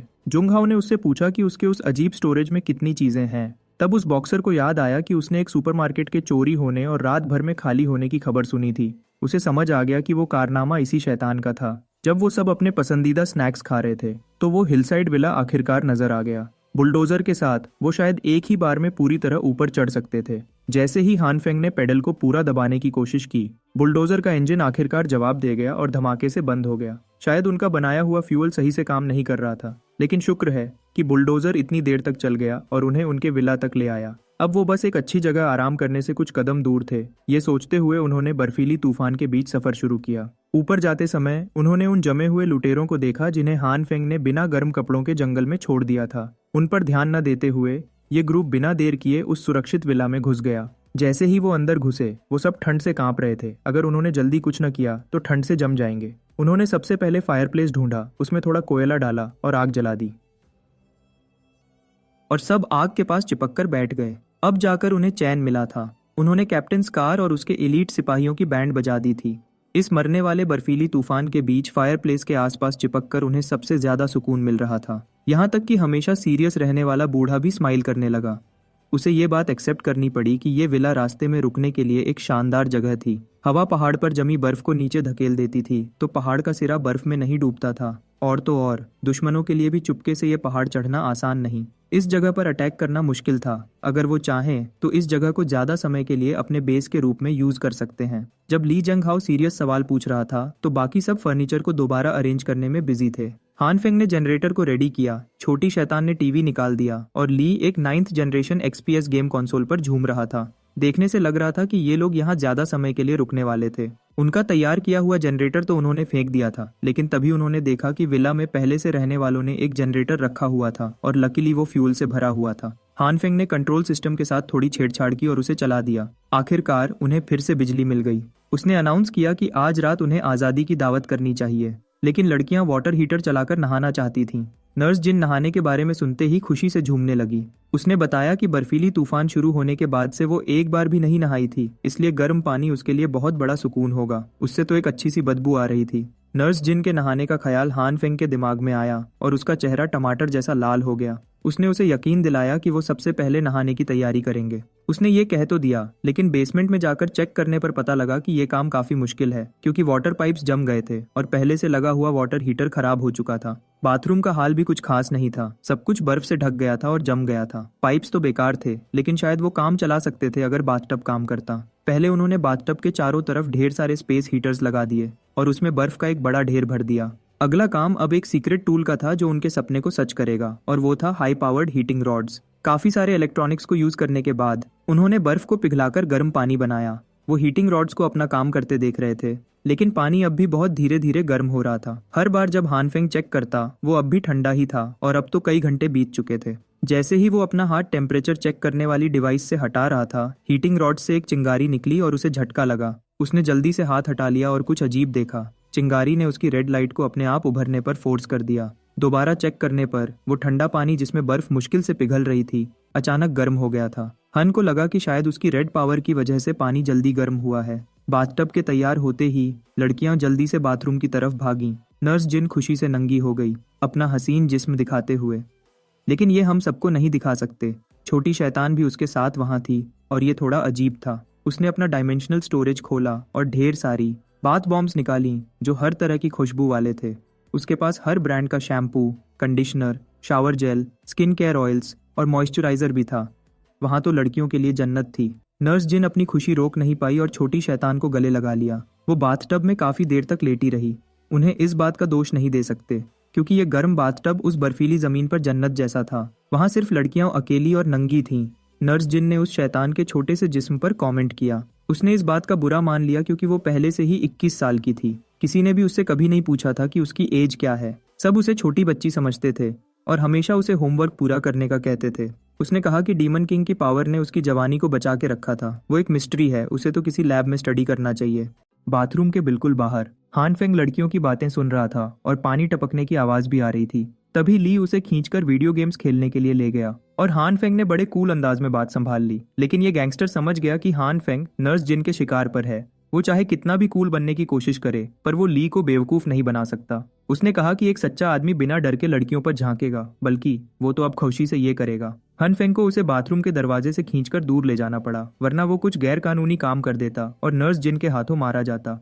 लड़के ने लिविंग रूम में वीडियो गेम्स खेलने का फैसला किया जबकि ली जुंग हाओ उन्हें देख रहा था। उसे यकीन नहीं हो रहा था कि ये जवान लोग ऐसी खतरनाक हालात में भी गेम्स खेलने के मूड में हैं। वो दोनों इसलिए चिल थे क्योंकि उन्हें लगता था कि उनके पास वो सब कुछ है जो उन्हें चाहिए। ऐसे में कौन रिलैक्स होकर खेलने के मूड में नहीं होगा। वो इस विला में काफी लंबा रहने वाले हैं। अगर वो खुद एंजॉय नहीं करेंगे तो बर्फ पिघलने से पहले बोर होकर मर जाएंगे। हानफेंग जानता था कि ली जंग हाओ की जिंदगी काफी सीरियस रही है और सच कहा जाए तो खुद के लिए वो बस एक आरामदायक जिंदगी जीना चाहता है। जब तक बूढ़ा सबको मुसीबत में न डाले वो यहाँ जितना चाहे रह सकता है। जब बात उसके बैकग्राउंड पर आई, ली जुंग हाओ को लगा कि उसे हानफेंग को अपनी असली पहचान बतानी चाहिए। वो सुपर ह्यूमंस की जांच के अपने मिशन के बारे में उसे बताने वाला था, लेकिन हानफेंग ने उसकी बात काट दी। हानफेंग किसी परेशानी वाले मामले में नहीं फंसना चाहता और वो इस बात पर अड़ा रहेगा। दोनों ने एक दूसरे को आंखों में आंखें डालकर देखा और बूढ़ा समझ गया कि हानफेंग सीरियस है। उसने आह भरते हुए हानफेंग का सामना किया और तभी ली जुंग हाओ ने कसम खाई कि जैसे ही उसका हाथ ठीक होगा वो यहाँ से चला जाएगा। ली और हानफेंग गेम्स खेलते रहे और एक दूसरे से मजाकिया बातें करते रहे। उसी समय लड़कियां नहाकर नए प्यारे से कोट पहनकर बाहर आईं। तभी ली ने हानफेंग के कंधे पर हाथ रखा और उसे साथ नहाने का इनविटेशन दिया ताकि पानी बचा सकें। थोड़ी देर बहस करने के बाद हानफेंग को मानना पड़ा कि साथ नहाना बेहतर होगा, चाहे उसे पसंद हो या ना हो। उसे ली ने पानी में खींच लिया, लेकिन उसे ये सच में अच्छा लगा। जब सब नहाकर साफ हो गए तो आखिरकार वो जश्न शुरू हुआ जिसका सबको इंतजार था। उन्होंने दिल खोलकर हर तरह के खाने तैयार किए और पेट भरकर अच्छा खाना खाकर सब अपने अपने कमरों में चले गए और अपनी जिंदगी का सबसे अच्छा नींद का मजा लिया। विला में सेटल होने के अगले कुछ दिनों तक हानफेंग काम पर लगा रहा और दीवारों, छत और फेंस को मजबूत करता रहा क्योंकि उसके पास ये सब करने के लिए बहुत समय था। उसने विला के ऊपर वाले फ्लोर के एक कमरे को एक फुली फंक्शनल सौना में बदल दिया। वो ज्यादातर वहां टाइम बिताता, पसीना बहाता और साथ ही बड़े वॉच टावर वाली खिड़की से पहाड़ के नीचे की हालत देखता। आज कुछ लोग उनके विला की तरफ धीरे धीरे बढ़ते दिख रहे थे। एक शख्स थोड़ी देर तक लड़खड़ाया और आखिर में बर्फ में आधा रास्ता पर गिर पड़ा। हानफेंग का ग्रुप बाहर गया और उस गिरे हुए अनजान आदमी को उठाया। तभी ली ने हैरानी से उसे पहचान लिया। ये आदमी चैंग था, डायरेक्टर ल्यू का एक आदमी। हानफेंग भी इस बंदे से पहले मिल चुका था। डायरेक्टर ल्यू वो डरावना गैंगस्टर था जिसने ली को बंदूक बेची थी। कुछ घंटों बाद चैंग होश में आया। उसके सिर में शदीद दर्द था और वो हैरान था कि आखिर वो कहाँ है। उसने इधर उधर देखा और तभी ली को देखकर और भी ज्यादा चिंता में पड़ गया। चांग ने हानफेंग को भी पहचान लिया, जबकि वो सिर्फ एक बार ही मिले थे। जब वो शांत हो गया, उन्होंने आखिरकार उसे अपनी कहानी बताने के लिए मनाया। कुछ दिन पहले उनके ऑफिस पर कुछ सिपाहियों के ग्रुप ने अटैक किया था। उसके भाई जख्मी हुए और अपनी जान गंवा बैठे। ऐसी खतरनाक खबर सुनकर ली गुस्से से भड़क गया। उसने जल्दी से पूछा कि उसके भाई का क्या हुआ। दरअसल डायरेक्टर लियू ने हानफेंग की सलाह मानी थी और तूफान आने से पहले ढेर सारी सप्लाईज जमा कर लिए थे। उनके पास इतना सामान था कि वो लंबे समय तक बर्फ के तूफान से निपट सकते थे और डायरेक्टर लियू ने बड़े दिल से उन लोगों की मदद की जो जरूरत में थे। सब कुछ बढ़िया चल रहा था, लेकिन कुछ दिन पहले उन पर एक सिपाहियों के ग्रुप ने हमला कर दिया। उन्होंने सप्लाईज चुराए और हर किसी को जो नजर आया जालिमों की तरह गोली मार दी। सिविलियंस को बचाने के लिए डायरेक्टर लियू ने अपने आदमियों को इकट्ठा किया और एक आखिरी लड़ाई के लिए आगे बढ़ा। उसके ज्यादातर भाई जख्मी हो गए या उससे भी बुरा हुआ। डायरेक्टर खुद पैर में गोली खाकर पकड़ा गया। अपने लीडर के बिना सारे भाई बिखर गए और एक दूसरी जगह मिलने का फैसला किया जहां ज्यादातर सप्लाईज रखे थे। वो जगह इस हिलसाइड इलाके की एक विला थी। उसकी कहानी सच लग रही थी, वरना इतनी ठंड में कौन बाहर घूमने निकलेगा। ली को डायरेक्टर की काफी चिंता थी, लेकिन अच्छी बात यह थी कि सिपाही उसे जिंदा पकड़ना चाहते थे। ली उस आदमी का बड़ा एहसानमंद था। अगर डायरेक्टर लियू न होता तो वो शायद सड़कों पर कब का मर चुका होता। जोश में आते हुए ली ने चांग को काउच से खींचकर कहा कि वो साथ में डायरेक्टर को बचाएंगे। नर्स जिन ने ली को डांटा कि वो उसे एक सुसाइड मिशन में खींच रहा है। सिर्फ 2 लोग मिलकर पूरी आर्मी के खिलाफ नहीं लड़ सकते। ली के हिसाब से उन्हें ये चांस लेना चाहिए और उम्मीद की एक छोटी सी किरण पर दांव लगाना चाहिए, चाहे अपनी जान ही क्यों न चली जाए। ली जुंग हाओ ने यह कहानी सुनी और पूछा कि क्या ये डायरेक्टर लियू वही है जो अपराइजिंग वॉलंटियर ग्रुप का मेंबर था। जब वो अंडरग्राउंड बॉक्सर था तब इसी आदमी ने उसकी जान बचाई थी। लियू ने उसे अंडरवर्ल्ड से बाहर निकाला था और एक आजाद आदमी के रूप में जिंदगी जीने का एक दूसरा चांस दिया था। अगर वो इस नेक आदमी को बचाने के लिए रेस्क्यू मिशन पर जा रहे हैं तो ली जंग हाओ खुशी से अपनी पूरी पावर से उनका साथ देगा। उसके पास इस सिटी में अभी भी काफी कनेक्शंस थे। अगर वो उन तक पहुंच सके तो उन्हें मैन पावर मिल सकती है। तभी चांग ने आखिरकार जंग हाओ को बॉक्सिंग अरीना के वाइल्ड डॉग के रूप में पहचाना, वो लेजेंडरी फाइटर जिसने बिना हारे 30 फाइट्स जीती थी। हानफेंग उस बूढ़े के इस निकनेम पर हंस पड़ा। ली जंग हाओ को भी वो नाम सुनकर शर्मिंदगी हुई। इस तरह उन 3 लोगों ने डायरेक्टर लियू को बचाने के लिए जाने का प्लान बनाया। हानफेंग चुपचाप कोने में बैठा रहा। उसे यकीन नहीं हो रहा था कि वो गैंगस्टर जिसने उसे बंदूक बेची इतना नेक आदमी है। फिर भी उसके पास किसी अनजान के लिए अपनी जान खतरे में डालने की कोई वजह नहीं थी, तो उसने पहले से ही कह दिया कि वो इस सुरक्षित विला में रहेगा। वो शायद सीधा उनके साथ जाकर हेल्प न कर सके, लेकिन वो उन तीनों को खाली हाथ जंगल में नहीं भेजने वाला। साथ ही उसने जंग हाओ और ली को याद दिलाया कि सुपर ह्यूमन वाली बातें उन्हें सीक्रेट रखनी है, वरना कुछ भी हो सकता है। जब चांग ठीक हो रहा था, हानफेंग ने उसका ख्याल रखा। वो आज अच्छा खाना नहीं निकाल सकते, वरना चांग के अंदर शक पैदा हो सकता है। उन्होंने चांग के लिए एक बिल्कुल बेसिक कमरा रेडी किया ताकि कुछ भी ज्यादा शानदार न लगे। जब उनके जाने का दिन आया, उन्होंने हर बैग में ढेर सारा सामान, बंदूकें और गोली बारूद भर लिया था। हानफेंग बंदूक और खाने के सामान की मांग समझ सकता था। जिस चीज ने उसे चिंता में डाला था वो थी चांग की ढेर सारी सिगरेट्स की मांग। बाहर की दुनिया में करेंसी अब बेकार है। जब बड़े गैंग सप्लाईज एक्सचेंज करते हैं, वो ज्यादातर सिगरेट्स को सॉलिड करेंसी के रूप में यूज करते हैं। हानफेंग ने उन्हें कुछ स्नोस की दिए और फिर तीनों को मुस्कुराते हुए अलविदा किया। चांग ने ब्रदर हान और भाभी जिन के लिए शुक्रिया अदा किया और कसम खाई कि एक दिन उनका अपराइजिंग वॉलंटियर ग्रुप इस बड़े एहसान का बदला चुकाएगा। नर्स जिन को ये समझने के लिए कुछ पल लगे कि चांग ने उसे हानफेंग की बीवी समझ लिया था। ये बात समझते ही उसका चेहरा शर्म से लाल हो गया। वो शर्म से इतना गर्म हो गई थी कि आसपास की बर्फ भी पिघल सकती थी। अब विला में सिर्फ हानफेंग और दोनों लड़कियां रह गई थीं। अब उन दोनों को सुरक्षित रखने का काम हानफेंग का था। पहाड़ के चारों तरफ सिक्योरिटी टाइट करने के लिए उसने विला के आसपास कुछ कैमरास लगाए। उसने पूरे मोहल्ले में सीसीटीवी लगा दिए ताकि उसे हर चीज साफ साफ टीवी पर नजर आ सके जो वहां हो रही है। सुरक्षा का बंदोबस्त होने के बाद वो अपनी रोजाना की चिल जिंदगी में वापस लौट गया, जो नाश्तों और वीडियो गेम्स से भरी थी। तभी नर्स जिन चिल्लाती हुई किचन से चाकू हाथ में लिए दौड़ती हुई आई। वो कांपते हुए समझाने की कोशिश कर रही थी कि एक बहुत बड़ा मसला हो गया है। अब उनके पास आखिरी गोभी का सिर्फ एक टुकड़ा बचा था। हानफेंग ने उससे पूछा कि उनके पास और कितने फल और सब्जियां बची हैं, तो छोटी शैतान ने जवाब दिया कि उनके पास अभी भी काफी कुछ है। काफी कुछ से उसका मतलब था 3 कार्ट के करीब। उसे सब्जियां ज्यादा पसंद नहीं थीं, इसलिए जब उसने सुपरमार्केट खाली किया तो ज्यादा कुछ नहीं उठाया। एक ही सब्जी जो उसे पसंद थी वो थी खीरा, और उसके पास उसका ढेर सारा स्टॉक था। ये एक बड़ी गलती थी। वो सप्लाईज की इन्वेंट्री बिना चेक किए यूज कर रहे थे और खाना बनाते जा रहे थे। अगर ये चलता रहा तो उनके ताजा सप्लाईज खत्म हो सकते हैं। अभी के लिए हानफेंग अपनी पावर का यूज सिर्फ सोयाबीन्स, गेहूं, ब्रोकली और मीट पर कर सकता था। बाकी हर चीज जो उसने ट्राई की वो बिल्कुल फेल हो गई। आखिरी गोभी के साथ उसे ये समझना था कि वो अपनी पावर यूज करके और कैसे बना सकता है। सबकी सेहत और खुशी उसके कंधों पर थी। वो गोभी को लिविंग रूम में ले आया और दिमाग लगाया ताकि इसका कोई हल निकाल सके। अब एक ही रास्ता था कि वो खुदा से दुआ करे और उम्मीद रखे कि उसकी ग्रीन लाइट सही से काम करे, वरना उनके लिए मसला बन जाएगा। पहली कोशिश में वो मजेदार हरी सब्जी कोयले के ढेर में बदल गई। उसने एक और पत्ती उतारी और एक बार फिर कोशिश की। वो एक ही टेक्निक यूज करता रहा और बार बार कोयला बनता रहा। उसने ये प्रोसेस काफी बार दोहराया जब तक गोभी खत्म न हो गई। हार न मानते हुए उसने गाजर और आलू पर एक्सपेरिमेंट शुरू कर दिया। लड़कियां दूर से उसे तमाशा समझकर देखती रहीं। दिन के आखिर तक उसने जिस सब्जी को छुआ उसे बर्बाद कर दिया और एक एक्सपेरिमेंट भी सही नहीं गया, सब फेल हो गए। जब नर्स जिन ने उसका हाल देखा तो हान फेंग को अपने पूरे सप्लाई को खाने लायक न बना पाने पर बहुत बुरा लगा। छोटी चू क्यू को इस नुकसान से कोई फर्क नहीं पड़ा क्योंकि उसके पास खीरे का काफी ज्यादा स्टॉक था। वैसे भी वो न्यूट्रिएंट्स की कमी को विटामिन पिल से पूरा कर सकते थे। जब सुपर पावर्स यूज करने वाला रास्ता काम न आया, नर्स जिन ने गार्डन उगाने का सुझाव दिया। वो अपने अपार्टमेंट की बालकनी पर साल भर सब्जियां उगाती थी। जब तक वहां रोशनी और सही टेम्परेचर हो वो ये कर सकते हैं। पहले उन्हें गार्डनिंग रैक्स, मिट्टी और न्यूट्रिएंट चाहिए। वो एलईडी लाइट्स को भी सूरज की जगह यूज कर सकते हैं। जब गार्डनिंग का प्लान बन रहा था, जिस शैतान ने कहने को पूरा सुपरमार्केट चुरा लिया था, उसने कहा कि उसके पास इनमें से कोई भी चीज नहीं है। नर्स जिन और हान फेंग का उसे गाली देने का दिल कर रहा था। विला के बाहर दोनों ने यार्ड से मिट्टी लेने की कोशिश की, लेकिन जमीन पूरी तरह से जम चुकी थी और बेलचे से कुछ भी नहीं हुआ। अपनी सुपर ह्यूमन पावर के साथ नर्स जिन ने कोशिश की और उसकी पावर ने बेलचे का सिरा ही आसमान में उड़ा दिया। वो ठंड में यहाँ समय बर्बाद कर रहे थे तो हान फेंग ने सुझाव दिया कि उन्हें वापस अंदर चलना चाहिए और सोच विचार करना चाहिए, जरूरी चीजों के न होने की सजा के रूप में। उस शैतान को पानी के प्लास्टिक बॉटल्स से सब्जी उगाने के कंटेनर्स बनाने का काम दिया गया। हैरानी की बात थी कि वो इसमें काफी अच्छा कर रही थी।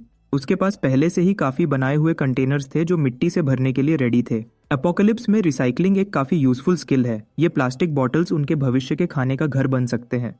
क्योंकि वो शैतान अपना काम बड़े दिल से कर रही थी, उसने दोनों पर चिल्लाया क्योंकि उन्होंने मिट्टी खोद कर लानी थी और वो नहीं लाए थे। वो गार्डनिंग के शुरू में थे और पहले से ही सब फ्लॉप हो रहा था। जमी हुई जमीन एक बड़ी रुकावट थी। छोटी लड़की ने सुझाव दिया कि हीटिंग रॉड का यूज करके मिट्टी के ऊपर जमी बर्फ को पिघलाया जा सकता है, लेकिन हीटिंग इफेक्ट एक हद तक काम करेगा। अगर उनके पास बर्फ को तुरंत पिघलाने का कोई तरीका हो तो वो प्लान के साथ धीरे धीरे आगे बढ़ सकते हैं। इस जज्बे ने उस शैतान को अपनी सीट से उठा दिया। उसने बाथटब के माइटी वॉरियर को बुलाया कि वो अपनी असली पावर का इस्तेमाल करे। हान फेंग को तुरंत समझ आ गया कि वो क्या कहना चाहती थी।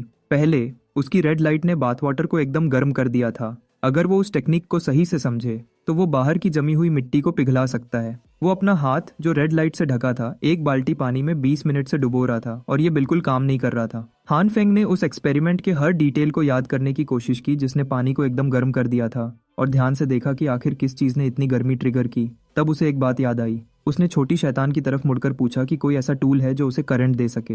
उसने तुरंत एक हाई पावर स्ट्रिप निकाला। जब ये प्लग किया जाएगा तो हान फेंग बस उसमें एक उंगली डालकर तुरंत मौत को गले लगा सकता है। वो असल में इस लड़के से सुसाइड करवाने की कोशिश कर रही थी। स्टोरेज में काफी देर ढूंढने के बाद उसने आखिरकार एक परफेक्ट टूल ढूंढ निकाला, एक low voltage self defence electric stick. Label पर लिखा था कि इसका इफेक्ट थोड़ा कम है, लेकिन हान फेंग को अब भी इसे अपने ऊपर यूज करने में घबराहट हो रही थी। इस बार छोटी शैतान पर भरोसा करते हुए उसने इलेक्ट्रिक स्टिक को चालू किया और अपना हाथ पानी की बाल्टी में डाल दिया। कृपया करके इसे घर पर ट्राई ना करें। उस स्टिक का इफेक्ट थोड़ा ज्यादा था। इसने उसकी आंखें पीछे की तरफ घुमा दी। कम से कम ये काम तो कर रहा था। अचानक पानी गर्म हो गया। हान फेंग जल्दी से बाहर दौड़ा। वो उस मिट्टी के लिए खुद को शॉक दे रहा था। उसे अभी पूरी टेक्निक समझ नहीं आई, लेकिन वो जानता था कि ये काम करता है। उसने अपना रेड लाइट से ढका हुआ हाथ जमीन पर रखा और ध्यान से इलेक्ट्रिक स्टिक को अपने हाथ पर चुभाया। इस बार उसने शॉक को बेहतर तरीके से झेला और मिट्टी में जमी बर्फ का मोटा लेयर धमाके से पिघल गया। उसके हाथ में अब थोड़ी सी गर्म पानी की फीलिंग थी और पुरानी वाली मिट्टी थी। हान फेंग काफी खुश हो गया क्योंकि बहुत दिनों बाद उसने पहली बार नॉर्मल मिट्टी देखी। उसने इतनी मिट्टी खोदी जितनी उनके बनाए हुए गमलों को भरने के लिए काफी थी और गार्डनिंग का पहला स्टेप आखिरकार पूरा हो गया। शुक्र है कि उस शैतान के पास स्टोरेज में ढेर सारे अलग अलग सीड पैक्स थे। हान फेंग कुछ रैंडम पैक्स उठाकर दिन खत्म करना चाहता था, लेकिन नर्स जिन ने कहा कि कम टेम्परेचर में ज्यादातर पौधों का उगना मुश्किल होगा। जैसे एक फार्मिंग एक्सपर्ट से उम्मीद थी, उसने कुछ सीड्स चुने जो ठंड में सर्वाइव कर सकते थे। उस ग्रुप ने बेसमेंट को हीट प्रिजर्व करने के लिए यूज किया और उसे हाई पावर एलईडी लाइट्स और फर्नेसेस से भर दिया। उन्होंने रूम गर्म करने के लिए पूरा जोर लगा दिया, लेकिन टेम्परेचर अब भी उस लेवल तक नहीं आया जितना उन्हें चाहिए था। अगर वो कमरे को काफी गर्म नहीं कर पाए तो सीड्स नहीं उगेंगे। क्योंकि उनका सेटअप पहले से ही काफी अच्छा था, शायद हान फेंग अपनी ग्रीन लाइट से उगने में हेल्प कर सकता था। उसने एक कोशिश की और पूरी तरह सीड के साथ पावर यूज करते हुए उसने एनर्जी को एक फ्लो में ट्रांसफर किया। हैरत की बात यह थी कि ये काम कर गया। उसने कुछ हरी सब्जियां उगा दी। उसके बाद उसने बाकी सीड्स पर भी ग्रीन लाइट को यूज किया, जिसके अलग अलग रिजल्ट्स आए और काफी सारे एक्सपेरिमेंट्स फेल भी हुए। नए सीड्स के साथ लगातार एक्सपेरिमेंट्स करते हुए हान फेंग और नर्स जिन ने ढेर सारे पौधे उगा लिए। बदकिस्मती से कुछ दिन बाद वो पौधे मरने लगे क्योंकि ठंड बढ़ने लग गई थी। भले ही उन्होंने हीटर्स को और तेज किया, वो मुश्किल से 10 डिग्री तक ही पहुंच पाए थे। उन्हें कोई ऐसा तरीका सोचना था जिससे कमरे का टेम्परेचर कम से कम 20 डिग्री तक बढ़ जाए। वो और फर्नेसेस लगा सकते थे, लेकिन अगर गर्मी में कोई चेंज नहीं आया तो ये सब बेकार चला जाएगा। लॉजिक के हिसाब से जितना गहरा वो जमीन के नीचे जाएंगे, टेम्परेचर कंट्रोल करना उतना ही बेहतर होगा। शायद वो इस बेसमेंट से और गहरा खोद सकते हैं। नर्स जिन भी इस आइडिया से सहमत थी। अपनी जबरदस्त पावर के साथ घर में एक और निचली मंजिल खोदना उसके लिए कोई बड़ी बात नहीं थी। ज्यादा मेहनत पर उतरने से पहले हान फेंग टेस्ट करना चाहता था कि क्या वो अपनी लाइट से इस प्रोसेस को तेज कर सकता है या नहीं। उसे पता था कि ग्रीन और रेड लाइट कंक्रीट के खिलाफ बेकार है। शायद वो पर्पल लाइट की सॉफ्टनिंग पावर का यूज कर सकता था। जैसे उसने सोचा था, ये काफी इफेक्टिव था। बदकिस्मती से नरम किए गए पत्थर शायद कीचड़ जैसे दिखते और काम करते थे, लेकिन वो उतने ही सख्त रहे जितने पहले थे। अपने दिमाग को फुल यूज करते हुए हान फेंग ने अपनी तीनों लाइट्स को मिलाकर ट्राई किया, फिर कॉम्बिनेशन का ऑर्डर बदला और एनर्जी आउटपुट का रिदम बदला, लेकिन बदकिस्मती से ये सब नाकाम रहा। उसके फेल एक्सपेरिमेंट्स पौधों को कोयले में और मीट को फ्यूल में बदल देती है। दूसरी तरफ पत्थर उसकी लाइट के आगे नहीं बदलते। शायद ये ऑर्गेनिक और इनऑर्गेनिक मैटर का फर्क है। कुछ दिन लगातार नाकामी के बाद हान फेंग अपनी लिमिट पर पहुंच गया था। गुस्से में उसने अपनी रेड लाइट से चार्ज्ड पंच जमीन पर दे मारा। उसने देखा कि जब रेड लाइट की इंटेंसिटी एक हद से आगे जाती है तो वो रास्ते में आने वाली हर चीज को तोड़ सकती है। इस खोज पर एक्सपेरिमेंट करने के लिए उसने पौधों को साइड में रखा और जमीन को तोड़ना शुरू किया। उसने रेड लाइट को पूरी तरह यूज किया, अपनी रेंज को जितना हो सके बढ़ाया और धीरे धीरे इंटेंसिटी भी बढ़ाई। उसका एक्सपेरिमेंट काम कर गया था। उसने जमीन को अपने हिसाब से तोड़ लिया था, जितना वो चाहता था बिल्कुल उतना। वो पत्थर जो पिछले कुछ दिन से उसे सिर दर्द दे रहे थे, आखिरकार टूट गए। ये सीन काफी शानदार था, लेकिन इससे प्रॉब्लम ये थी कि इसने उसके जिस्म पर काफी बुरा असर किया। फ्लोर का एक छोटा सा हिस्सा तोड़ने से वो थक कर लेट गया। अब उसे इस पावर को हर दिन जितनी बार हो सके यूज करने की आदत डालनी होगी। हान फेंग ने नीचे खोदने का काम संभाला, क्योंकि उसके तरीके से काम आसानी से हो जाएगा। नर्स जिन ने अपनी पावर को यूज करके टूटे हुए पत्थरों को बाहर ले जाने में मदद की। ये ऑपरेशन पूरा होने में एक पूरा हफ्ता लगा। उनकी टीम ने बेसमेंट के नीचे 10 मीटर तक खोदा और एक नई 20 स्क्वायर मीटर की जगह बनाई। थोड़ी देर रिमॉडलिंग के बाद अंडरग्राउंड ग्रीन हाउस आखिरकार बनकर रेडी हो गया था। हान फेंग और नर्स जिन को अपनी मेहनत का फल देखते हुए खुशी हुई, जो आखिर उनके छोटे से गार्डन का घर बना। अब अगला काम जो हान फेंग ने करना था वो थोड़ा सीक्रेट था। जब भी वो सीढ़ी से पहले बेसमेंट में चढ़ते थे, वो हमेशा नर्स जिन को पहले जाने देता ताकि वो जीत का मीठा नजारा ले सके। वो हम में से एक है। अगर सब कुछ ठीक रहा तो 2 महीने में उनकी फसल का सीजन शुरू हो जाना चाहिए। उन्होंने ये छोटा सा प्रोजेक्ट 2 हफ्ते पहले शुरू किया था। उनका आखिरी स्टॉक 4 दिन पहले खत्म हो गया और तब से ये 3 लोग ढेर सारी ब्रोकोली खा रहे थे। हान फेंग अब इन हरे भरे कमीनों को और बर्दाश्त नहीं कर सकता था, लेकिन उसके पास कोई चारा नहीं था। ये एक ऐसी सब्जी थी जिसे वो अपनी ग्रीन लाइट के भरोसे से उगा सकता था। शायद वो बीन के पौधे भी लगा सकते हैं। वो जल्दी उगते हैं और खाने के लिए आसानी से रेडी हो जाते हैं। या शायद हान फेंग के नसीब में कुछ और ही खाना लिखा था। तभी नर्स जिन का पैर फिसल गया और एक नरम गद्दा उसके चेहरे पर आ गिरा। वो घबरा गया और इस सीन का मजा नहीं ले सका। जब वो बेसमेंट में वापस आए, हान फेंग ने नर्स जिन को बार बार यकीन दिलाया कि वो ठीक है। उसके नाक से खून बह रहा था, लेकिन ये कुछ टूटने की वजह से नहीं बल्कि किसी और वजह से निकल रहा था। नर्स जिन को चिंता हो रही थी और वो उसके ज्यादा खून बहने की वजह को देखने की कोशिश कर रही थी।